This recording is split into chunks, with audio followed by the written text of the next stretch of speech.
compromiso de vida. Decisiones vitales. Nosotros te informamos y tú decides. La experiencia y capacidad de profesionales de la salud que te ayudarán a encontrar tus razones de vida. Nosotros te informamos y tú decides.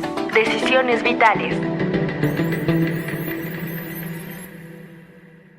Hola, ¿qué tal? Yo soy Alejandro Águila y estamos en Decisiones Vitales. Muchas gracias por acompañarnos. Iniciamos este programa con un debate y es la primera vez que lo hacemos. Es importante que sepan que este tema que vamos a hablar es un tema difícil, es un tema complejo. Hablaremos de la salud mental en México y su futuro. A partir de 1949, la Organización Mundial de la Salud estableció el 10 de octubre como Día Mundial de la Salud Mental. Pero ¿cómo vamos con ello? ¿Qué pasa en México con las nuevas reformas? Y hay una que nos impresionó mucho, como la destitución de muchos hospitales psiquiátricos, en donde generalmente los pacientes que tenían una problemática de crisis, un conflicto psiquiátrico o un intento suicida, como es de los suicidólogos, que requeríamos ingresar allí, pues esto generaba algún tipo de problema. Hoy vamos a tener este tema, este debate, y pues le damos la bienvenida a Mariale Buenfil. Hola Alejandro, pues muy contenta aquí de este programa, como dices, hoy nuestro debate que tenemos por el Día Mundial de la Salud Mental y es un pues tema muy importante, ¿no? Al final pues todos tenemos derecho a la salud mental y es muy importante que toquemos este tema. Y que además nos concienticemos respecto a estas ideas, estas reformas que se desean hacer y cómo van a impactar, sobre todo en el área que manejamos, que es nuestra parte de trabajo y de experiencia de todos los días. Y pues tenemos el día de hoy a especialistas suicidólogos de diversas áreas y campos. Enseguida los presentaremos, pero para que la gente nos vea y nos escuche, ¿a qué plataformas y redes, Mariana? Sí, claro. Bueno, pues acuérdense que estamos en todas las redes sociales, en Twitter, en Facebook, en Instagram, en TikTok, como Suicidología. Así nos pueden encontrar, así como estamos en YouTube como Alejandro Águila, donde también pueden ver los programas en video, en modo de video, ahí pueden ver todos los programas. Y también estamos ahora en modo podcast y nos pueden encontrar en todas las plataformas podcast como Suicidología. Ahí están para que nos acompañen, nos sigan, se escriban, le den clic a la campanita para que pues puedan estar con nosotros cada vez que subimos un podcast. Así es, y que se enteren. Que se enteren que estamos compartiéndoles información que les puede ayudar y les puede servir. Y bien, pues vamos entonces a dar la bienvenida, primero las damas, como es correcto, la psicóloga Jocelyn Lugo. Bienvenida, Jocelyn. Hola, ¿qué tal?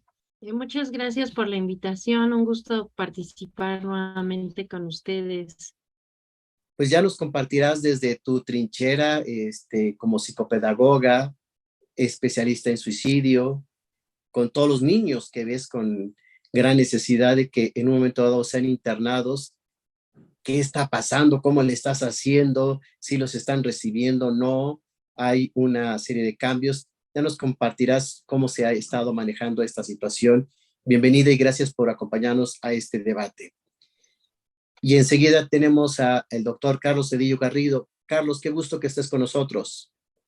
Muchísimas gracias, un gusto estar con ustedes el día de hoy. Siempre es un placer estar con INISAC trabajando y bueno, con este tema que tiene vital importancia, relevancia, como usted lo menciona, doctor, y que no podemos dejar pasar por alto. Es un tema que cada día va tomando mayor difusión, mayor interés, la salud mental, y algo que se está visibilizando y se está visibilizando que el país por fin está volteando a ver la importancia de la salud en la población. Gracias. Gracias, Carlos. Y bueno, finalmente tú como médico, pues sabes cómo es el movimiento de los hospitales y pues el hecho de que no tengamos esa posibilidad de enviar a los pacientes porque hay un decreto que está en puerta de cerrar los hospitales psiquiátricos y que solo sean atendidos en el primer nivel, es decir, en consulta externa. Carlos, seguramente tú como médico pues tuviste que atender inicialmente un paciente que llegaba a lo mejor por otro motivo, pero pues siempre hay que rascar si hay intención o ideación suicida, ¿no?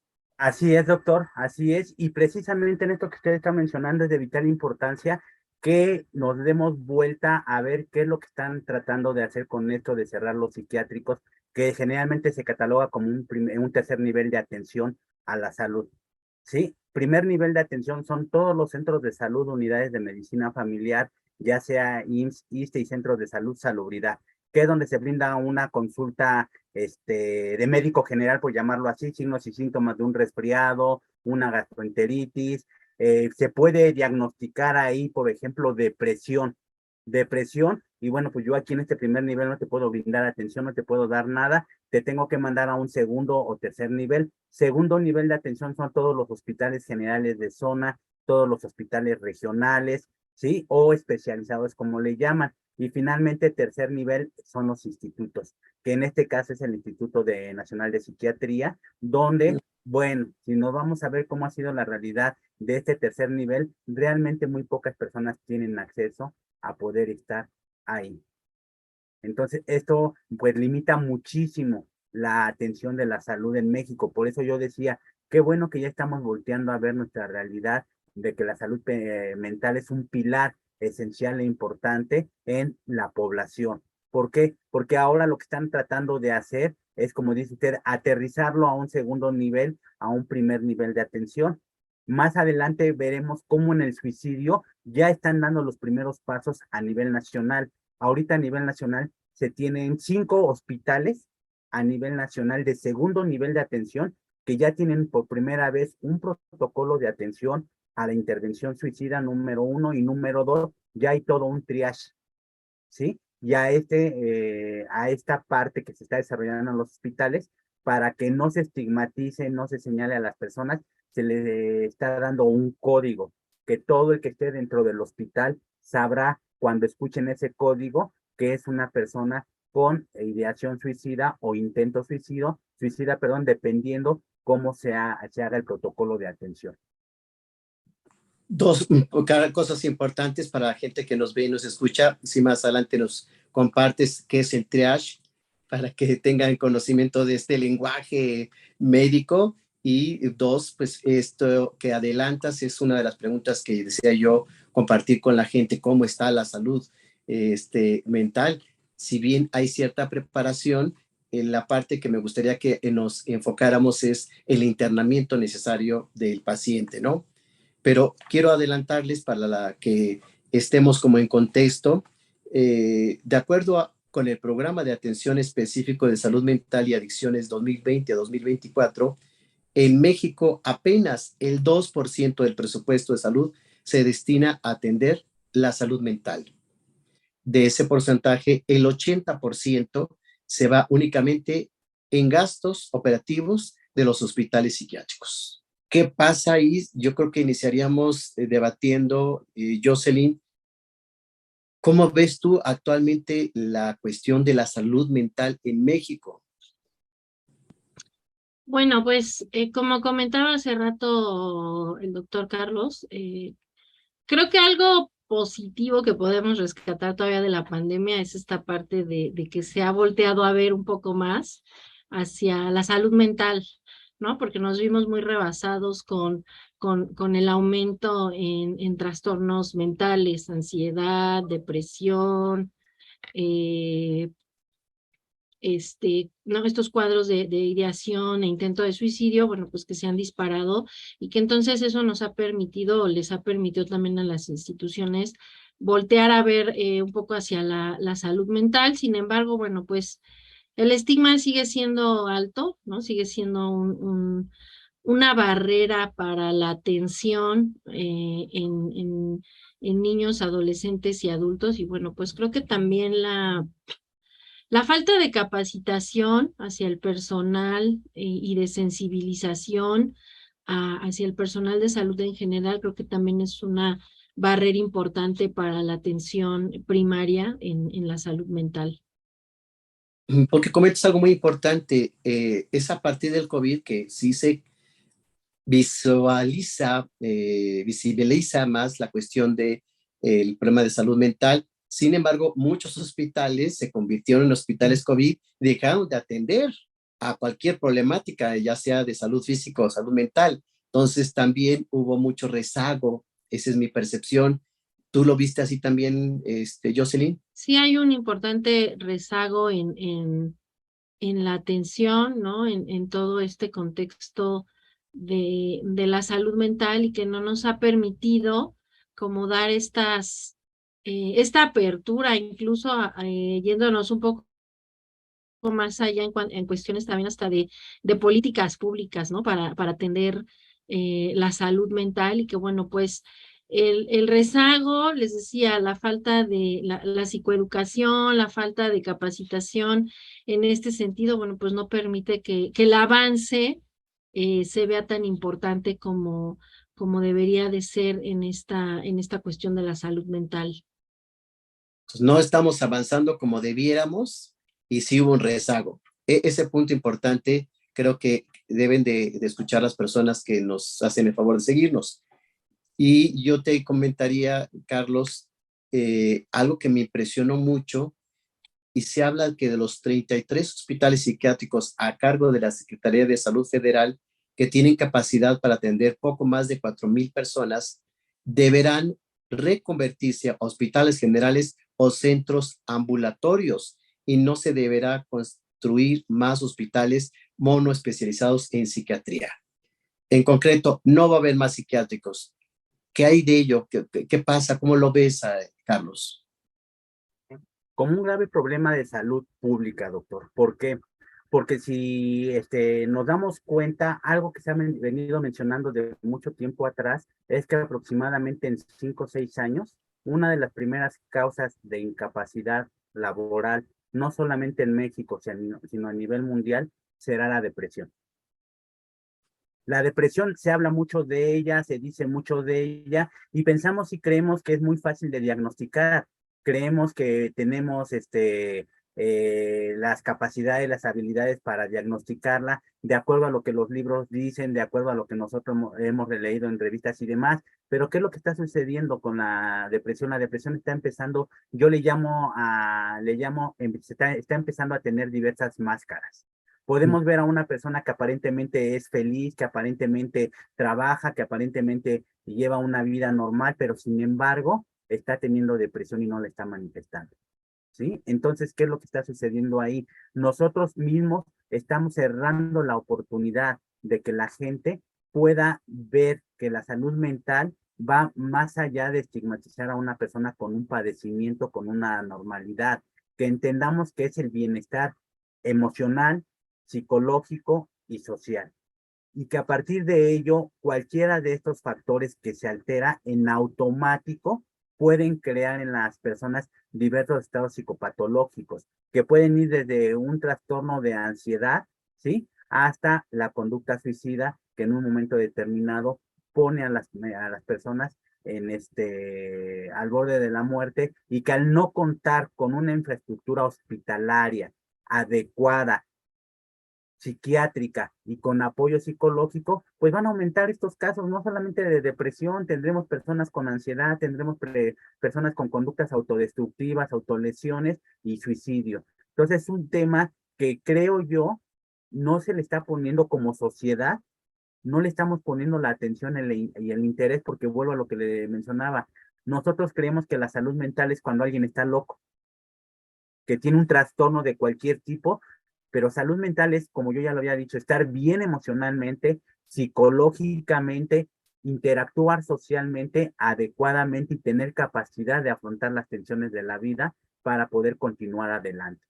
Y esto, pues desafortunadamente, vemos que va a la alza. Tan solo ahorita que estamos volviendo a la normalidad posterior al COVID. Yo soy profesor universitario y me ha tocado platicar con mis alumnos de diferentes semestres y todos llegan a la misma conclusión: maestro, me está costando trabajo volverme a adaptar a estar en el aula. Tengo miedo de salir a la calle, tengo miedo de subirme a la combi. Hay una agorafobia terrible con estas chicas, con estos chicos que estuvieron aislados durante 2 años. ¿Y qué estamos haciendo? No estamos haciendo nada, no le estamos dando herramientas de afrontamiento, competencias o habilidades para poder ir paulatinamente insertándose. Y yo lo que les digo, pues ve al seguro social y ellos tienen seguro social y me dicen, maestro, voy y lo que me dice el médico familiar en primer nivel es normal, no te preocupes. Y me dice, no es necesario que estés aquí y ya no me da seguimiento. Y ahí estamos desarrollando estas pautas que pueden terminar en una depresión, que pueden terminar en una conducta autodestructiva o empezar a desarrollar conductas suicidas. Es lo que yo podría decir. Muy importante que el servicio psiquiátrico esté al alcance de la población y que a la par haga binomio con la psicología, porque yo siempre he dicho, debe de ser un equipo, psicólogo y psiquiatra deben de ir de la mano trabajando para que en el momento que podamos retirar medicamentos, el psicólogo siga dando la contención, habilidades y destrezas para que esa persona realmente se beneficie en su salud. Y ahí es donde puedes compartirnos, si eres tan amable, Carlos, el triage, en qué consiste esta intervención que ya se ha dado una sistematización mucho más organizada. Vamos a ver que se entiende por triage la atención que se le va a brindar a una persona cuando llega a un servicio de urgencias. Como dice usted, como usted mencionó al principio, primeramente vamos a valorar qué es lo que tenemos que integrar en la persona. Siempre y en primer lugar va a estar la atención de la vida. ¿Qué quiero decir con esto? Si es una persona que llega, por ejemplo, con intento suicida, valorar cuál fue el mecanismo de lesión, cuáles pueden ser las posibles complicaciones que se pueden presentar inmediatamente, y una vez que valoramos y salvamos la integridad fisiológica, física de la persona, ahora sí, en automático, una de las preguntas obligadas que tenemos que hacer. ¿Te querías matar? ¿Ya no querías vivir? ¿Por qué lo hiciste? Y a partir de ahí empezar a desarrollar una serie de protocolos. El primer nivel siempre va a ir dirigido a salvaguardar la integridad física y fisiológica de la persona, número 1. Número 2, una vez que ya están estabilizados signos vitales y homeostáticamente la persona está equilibrada, tenemos que empezar a hacer inspección de por qué fue que se desarrolló este accidente, porque es lo que generalmente se da como etiqueta. Accidente, no somos capaces por todo el estigma y tabú que existe de decir intento suicida, conducta suicida, entonces lo ponemos como accidente, ¿sí? Una vez que identificamos que es una persona con conducta suicida, con intento suicida no consumado, ¿sí? Entonces tenemos inmediatamente que hospitalizar a la persona, tenerla 24 horas en observación hasta que llegue un psicólogo, un psiquiatra a que haga la valoración y la integración de la persona y vea si es necesario que esa persona requiera hospitalización o ambulatoriamente se puede ir con indicaciones a sus familiares. Aquí la familia es bien, bien importante. El núcleo familiar tiene que estar enterado, tiene que saber cuál fue el motivo y la situación que a esta persona le está llevando. ¿Por qué? Porque hablamos que en el suicidio el primer núcleo de protección es la familia. Y una vez que ya se dieron todas estas indicaciones, valoramos si es necesario hospitalizar o no hospitalizar a la persona, se le da de alta con máximo 72 horas posteriores a asistir al servicio de psiquiatría. Híjoles, Carlos, está bien explicado, pero yo veía que se atora a la hora de internar al paciente. Ahí es donde la situación puede complicarse. Y me gustaría que Mariale nos compartiera. Fíjate que nos dice Carlos esta parte, seguramente la has visto tú con los pacientes, ya lo habíamos platicado en otro programa tú y yo, del estrés postraumático, Mariale. Esos pacientes que no quieren regresar a las escuelas, y si Carlos nos dice que en los hospitales les están diciendo que es normal, se está normalizando el estrés postraumático. Claro, se está normalizando el estrés postraumático y la fobia, ¿no? O sea, porque al final se creó una fobia después de la pandemia, una fobia social, una agorafobia, como nos dice Carlos, ¿no? En que ya no quieren regresar. Aparte de que la tasa de suicidios aumentó, ¿no? Y también está comprobado como el 2020 aumentó muchísimo. Entonces, es muy delicado que pues no haya suficiente información, que no haya suficiente espacio para las personas, ¿no? O sea, que no se atiendan y que se diga que es normal, porque pues obviamente pues eso va a ir creciendo. Yo, por ejemplo, me he encontrado mucho, pues justamente como nos dice Carlos, ¿no? Que hay personas que no saben a dónde acudir, no conocen ni siquiera, pues bueno, los psiquiátricos que tenemos, ¿no? En la Ciudad de México. Me parece que aparte falta información, ¿no? O sea, falta información pública, ¿no? De decir, no, pues si te sientes mal, puedes asistir a esto, puedes asistir al otro, pues, ¿no? O sea, como que uno se siente mal y, no sé, se encuentra así como un poco perdido. Perdido y desamparado. Sí, sí, ¿no? Y hay que recordar que el lema de este año justamente es hacer de la salud mental y el bienestar una prioridad para todos, ¿no? Entonces hay que buscar justo, o sea, esa información, el estar dando eso, ¿no? O sea, que haya también información en las escuelas, en los trabajos, ¿no? Que se cuide la salud mental de los trabajadores. Me parece que eso es muy importante. Por supuesto, y partiendo de allí, Mariale, yo le preguntaría a Jocelyn Lugo, esta situación, ¿cómo están viviendo tus pacientes que requieren ir a cuidar, internarse a un hospital o que tú sugieres que se internen? ¿Te han explicado cómo está la situación? ¿Si lo están ingresando, no lo están ingresando? ¿Cómo está la problemática para el paciente suicida? Pues ha sido muy complicada, sobre todo para los adolescentes. En el hospital psiquiátrico infantil, bueno, pues hay un poco más no es que haya más apertura, pero como es un menor de edad, pues la familia hasta cierto modo decide, ¿no? El Mm. internamiento del menor. Pero en el caso de los más grandes, es difícil porque, por ejemplo, me decía un compañero de un paciente que atendemos aquí, esta parte bueno, para empezar, si va a estar en el pabellón de varones o de mujeres, y el acompañamiento tiene que ser, si es de hombres, pues tiene que haber 24/7 un acompañante. Y eso es muy complicado porque es como me decía la mamá de este chico, ¿no? O sea, tendría que ir el papá y el hermano y es como internarse también ellos, ¿no? Y porque un administrativo del hospital les decía, bueno, pues también está como la parte de contratar, por ejemplo, un cuidador, una enfermera, pero pues no alcanza el recurso, o sea, estás hablando de 12 horas contratar una persona y 12 horas tú, ¿no? Y entonces también decía, es que tengo que dejar de trabajar para poder, yo cuidarla, o te digo, pues se me va a ir todo el dinero en el sueldo de esta persona. Entonces, eso hace también o evita, o como les dices, es una barrera, pues para poder internarse. Y creo que algo también bien importante, pues es la falta de sensibilización que hay, a pesar de que son hospitales psiquiátricos y saben que, bueno, pues lo que van a atender es todo en torno a la salud mental, pues falta esta sensibilización en todo el personal, ¿no? No nada más en los médicos, me refiero a enfermería, administrativos, incluso hasta camilleros, los de vigilancia.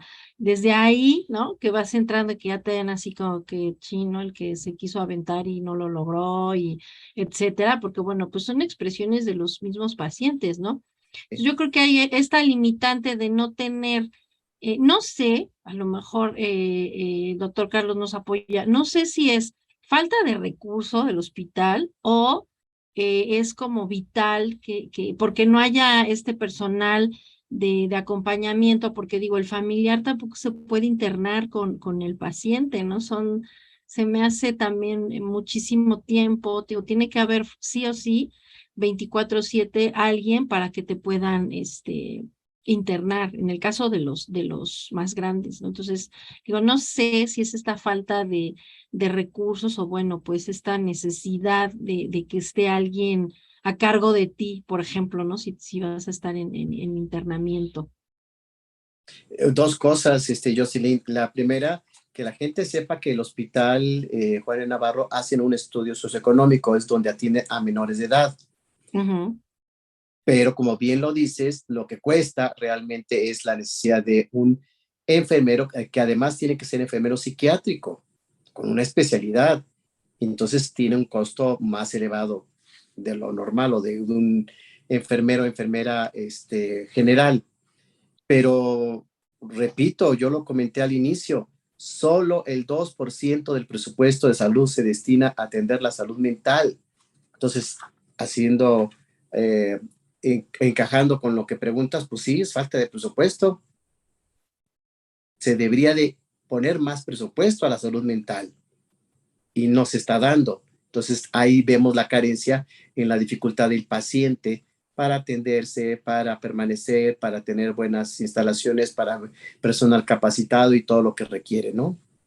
Sí, todo lo que requiere esta atención, que también por ahí lo mencionaba el doctor Carlos, muy importante, porque bueno, nosotros como terapeutas, como psicólogos, sí necesitamos ese respaldo médico, psiquiátrico, ¿no? Que nos da el tratamiento farmacológico y que bueno, pues lamentablemente no se da, ¿no? En todos los casos.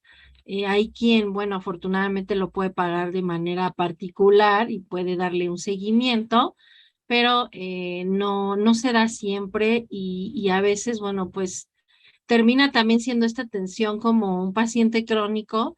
Me refiero a que desde que diagnosticaron y te iniciaron un tratamiento, por poner un ejemplo, ¿no? De fluoxetina, 2 cápsulas en la mañana, ¿no? Y de ahí, pues puede pasar un año y tú la sigues tomando, o sea, no hay esta revaloración, ¿no? Del peso, la edad, de la funcionalidad del tratamiento. Entonces, pues eso después genera cierta resistencia en el cuerpo, ¿no? En la persona, y entonces también por eso, y sabes que algo importante que pasa mucho con los pacientes es que al no tener esta explicación de cómo va a funcionar y cuál es el espectro del medicamento, pues abandonan, porque si tú como médico no te das ese chance de explicarle al paciente pues, los cambios físicos, psicológicos, etcétera, ellos abandonan, ¿no? Yo les decía, es que la fluoxetina, por ejemplo, tiene un espectro de funcionalidad entre la tercera y cuarta semana. Entonces, el paciente lo toma pensando que al día siguiente ya va a estar bien. Entonces, pasa mucho que abandonan los medicamentos así, de la nada, ¿no? Entonces, también el cerebro apenas va acostumbrándose a tomar el medicamento y bueno, pues suceden estas malas praxis y estas malas también situaciones de autocuidado de los mismos pacientes. Totalmente de acuerdo. Y aquí la pregunta, no sé si lo tengas a la mano, Carlos. Jocelyn nos plantea la situación en los hospitales psiquiátricos, en especial Juan de Navarro, que es de menores de edad, pero que son de gobierno. ¿Ocurre lo mismo en los hospitales privados? En los hospitales privados ocurre lo mismo, doctor. Es una Uy, realidad a nivel nacional que estamos teniendo en cuanto a que no hay una prioridad precisamente a lo que es la salud mental. Entonces, la salud mental, vuelvo a lo que comentaba yo hace un rato, la vemos como algo que es irreal en México, la vemos que hablar de salud mental es igual a locura, es igual a normalidad, entonces no se le ha prestado la atención adecuada a este tema. De entrada, como usted mencionaba, hay una gran ausencia de política pública sobre este tema de la salud mental, aunque a nivel de la Cámara de Senadores, me parece, o diputados, ya hubo una propuesta de atención de la salud mental integral, pero todavía no se puede aplicar o todavía no se está llevando a cabo como tal. Número uno, esto sería la ausencia de políticas públicas. Número dos, la sobrecarga de trabajo que existe también en sí. el personal de salud, ya sea particular o ya sea público, es la misma sobrecarga de trabajo para en ambas partes, en ambos lugares, tanto privado como público. Otro tema que también está aquí presente, la falta de seguimiento que se le tiene que dar a las pacientes, los pacientes. Como decía Jocelyn, bien importante estar con el paciente de cerca, monitoreándolo, supervisándolo, invitándolo a que acuda regularmente a sus citas y demás para ver cuál es este avance. ¿Por qué? Porque como dice Jocelyn, le damos el medicamento al paciente y el paciente se la pasa así 1 o 2 años y ¿sabe qué, doctor? Que tengo más ansiedad, ¿sabe qué, doctor? Que me siento cada vez peor. Ah, pues auméntale la dosis y le aumentamos la dosis y entonces vamos haciendo una dependencia. Sí, por eso yo decía que es muy importante que vayamos de la mano, sí, el médico, psiquiatra, psicólogo, para que realmente vayamos viendo cuál es el avance que está teniendo el paciente e ir disminuyendo continuamente la dosis de medicamento hasta que ya no lo esté tomando y que sea la parte de la estrategia psicológica lo que esté ayudando a estos pacientes a afrontar sus realidades. Porque vuelvo a lo que le decía, salud mental en México, creemos que es únicamente locura y que son personas que pueden tener padecimientos de esquizofrenia, de psicosis. Yo cuando les hablo a las personas de ansiedad, de estrés, de fobia, se me quedan viendo como diciendo, no es cierto, o sea, eso no existe. ¿Sí? No tenemos esa capacidad de ver que hay factores del ambiente que actualmente están propiciando que estemos desarrollando una conducta anormal con respecto al entorno en el que nos encontramos.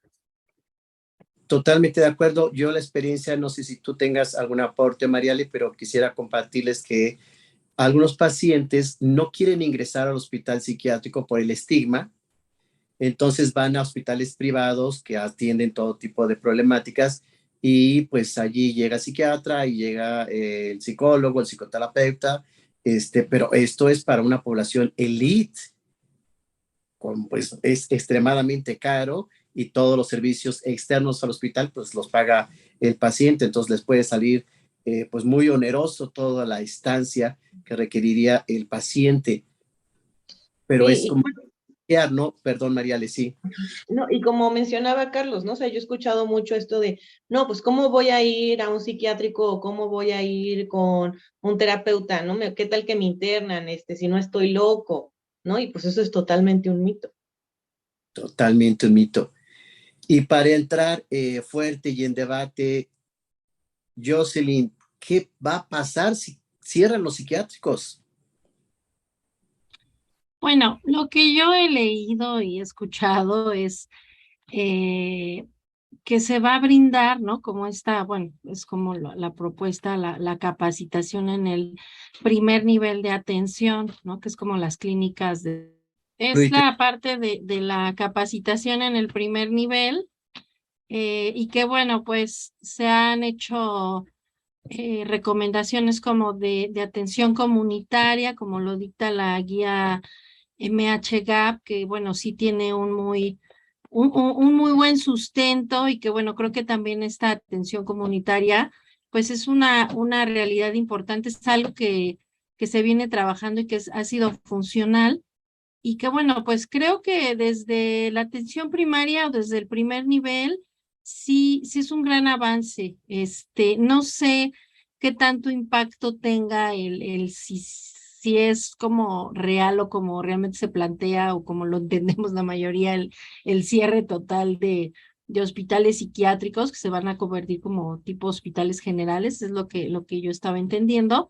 Pero bueno, de que va a tener un impacto en todos, pues lo va a tener, ¿no? Porque sí hay algunas situaciones donde se necesita esta atención de internamiento, de los 3 meses de tratamiento, etcétera, etcétera. Pero que bueno, ahí creo que también es un gran avance la parte de estar ya capacitando desde el personal de primer nivel para esta atención en salud mental y que no sea como porque lamentablemente es así, es como el pase al especialista y esto también genera una barrera en la atención, porque pues llegas tú a consulta externa y después, no, pasa a tal lado para que te den un pase con el especialista, que es segundo, incluso hasta tercer nivel, y ahí es donde nos atoramos, o igual hasta ahí nos quedamos, ¿no? Entonces creo que es importante esta atención ya desde el primer nivel, que es como yo entiendo que va siendo la reforma que se está planteando, ¿no? Correcto, claro que sí. Y bueno, Carlos, sí está esta situación de el cierre afectaría mucho a los pacientes suicidas. Claro que sí, doctor, porque bueno, como lo menciona usted, de por sí ahorita estamos teniendo la problemática de que tenemos a un paciente suicida que requiere ser hospitalizado para estar monitoreado, supervisado, evaluado y demás, y cuesta muchísimo trabajo que nos lo reciban en un tercer nivel, cerrándolos inminentemente. Va a haber una alta en la incidencia y en la tasa de atención a personas con conducta suicida. Esto que nos menciona Jocelyn es la realidad que se está tratando de hacer a nivel nacional. Yo les hablaba de que se está implementando el Código 100. Este Código 100 tiene como fin, sí, detectar a las personas con conductas suicidas. Este Código 100 puede ir, como mencionaba Jocelyn, desde un primer nivel de atención hasta que el paciente llega al servicio de urgencias de un hospital, donde nosotros empezamos a detectar al paciente, hacemos una evaluación en qué nivel o apartado de la ruta suicida se encuentra este paciente y a partir de ello canalizarlo, ¿sí? Con los especialistas. ¿Cuál es la problemática aquí? Me ha tocado ir a dar algunas pláticas a hospitales sobre lo que es el Código 100, y muchos de los médicos ponen inmediatamente las barreras. Es que va a ser más chamba. Ahí está la negación. Ahí está de entrada ya la negación. Negación Oye, de trabajar, de Carlos. trabajar, exactamente. Sí, y los tabús y los mitos que se tienen en torno a estas personas. Una persona con conducta suicida, cuando llega a un servicio de urgencias, ¿sí? Lo primero que pensamos, le estás quitando la oportunidad a otra persona que realmente está en riesgo su vida, ¿sí? Y los tachamos como pérdida de tiempo, como algo que no va a ser productivo ni benéfico para mí. Y entonces ahí empieza la estigmatización, ahí empieza el maltrato hacia la persona y lo único que me interesa, bueno, pues que intentaste ahorcarte, no te ahorcaste, bueno, signos vitales dentro de parámetros normales, respira bien, no hay ninguna alteración, va para afuera. Y entonces lo que están tratando ahora de hacer con este código, ya identifica a la persona, esta persona necesita quedarse hospitalizada y debe de tener una valoración inmediatamente por un psicólogo o un psiquiatra para ver la posibilidad de que sea hospitalizado. Como dice usted, aquí lo que se está manejando es, ok, necesita este paciente hospitalización, se supone en teoría que en automático ese paciente va a tener el paso a el internamiento sin necesidad de, como lo vemos ahora, de darle una cita para que acuda a la consulta, en la consulta se evalúa y de ahí se decide, pero ya cuánto tiempo pasó de que, por Sí. ejemplo, la persona tuvo el intento suicida o está en la planeación a que lo vea el psiquiatra, pues tranquilamente me ha tocado la realidad de muchos pacientes que yo los mando y hasta les dan la cita hasta 3, 4 meses después. Entonces, ¿qué es lo que va a suceder aquí? Se espera que con esto se pueda tener la atención del paciente desde un primer nivel de atención, un segundo inmediatamente cuando requiera una hospitalización. Habría que ver primero derribar todas las barreras que existen en los hospitales, no importa que sea unidad de medicina familiar, centro de salud, hospital general de zona, que derribemos todos los mitos y tabús que se tienen en torno a el suicidio, ¿sí?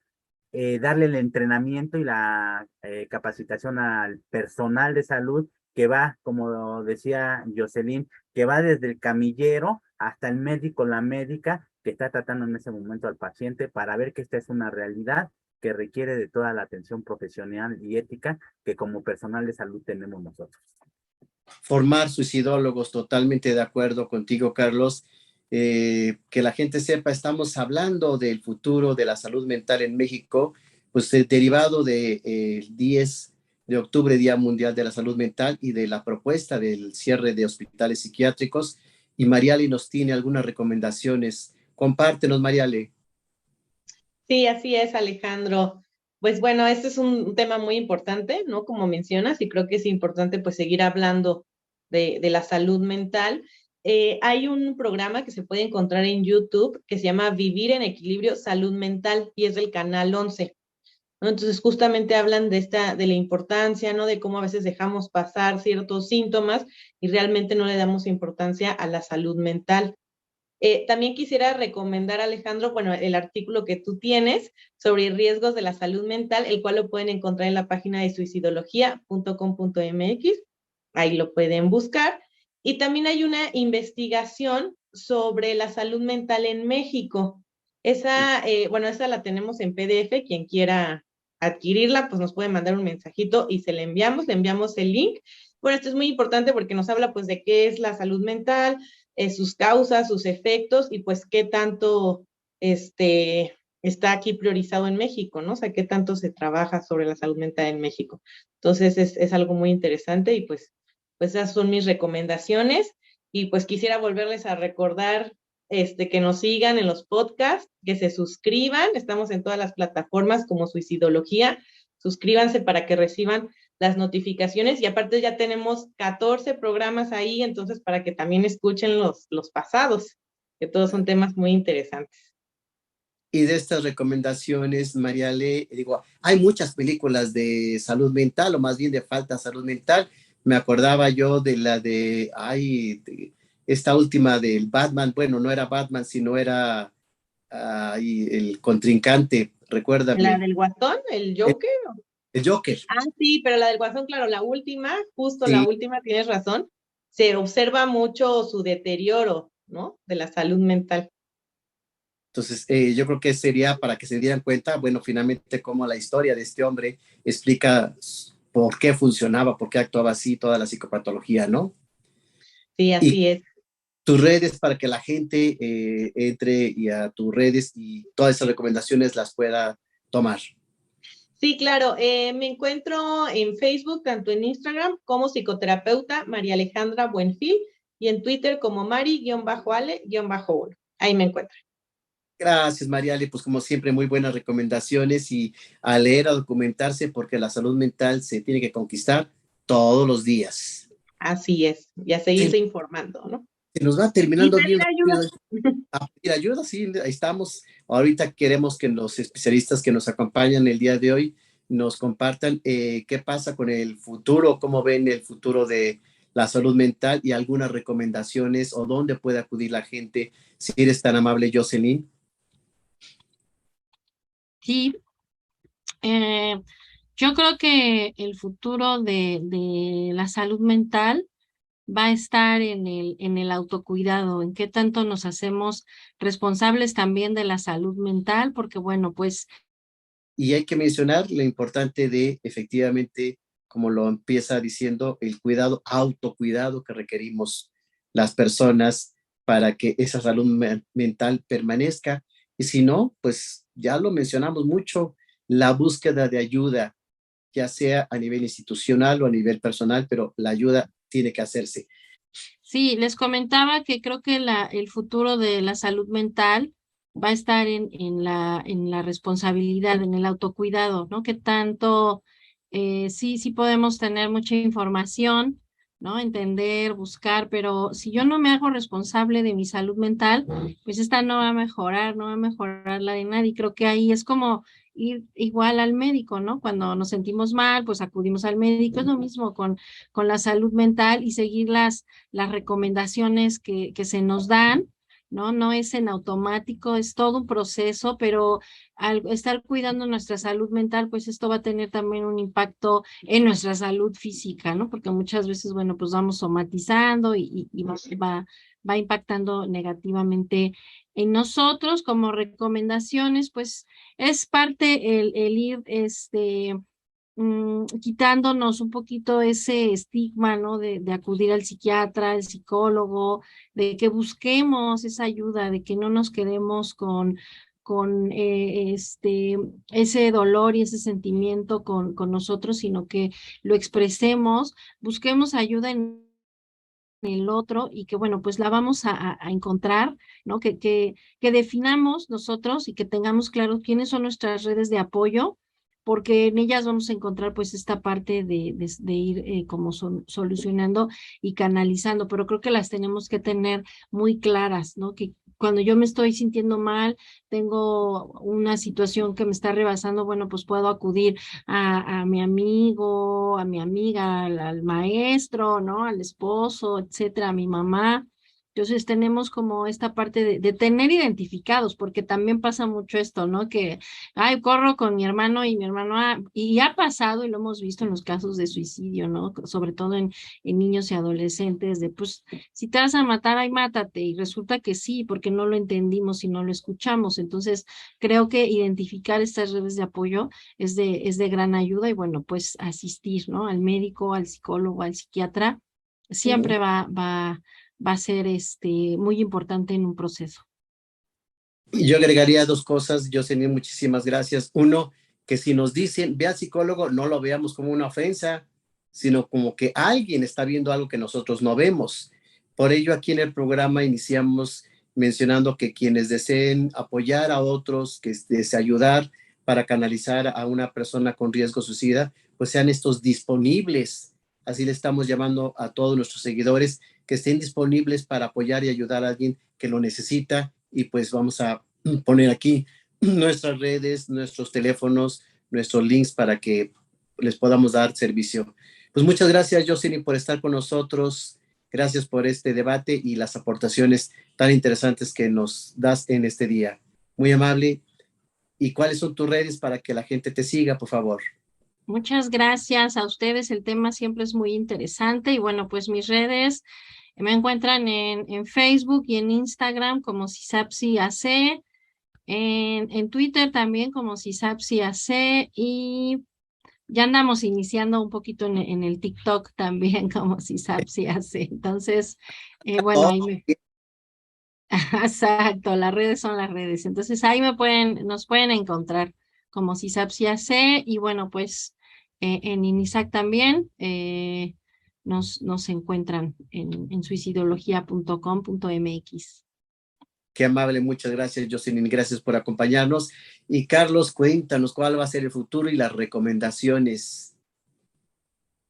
Número uno, desestigmatizar la salud mental y entender que salud mental es igual a equilibrio, a bienestar, a armonía y estar bien con el otro, con la otra.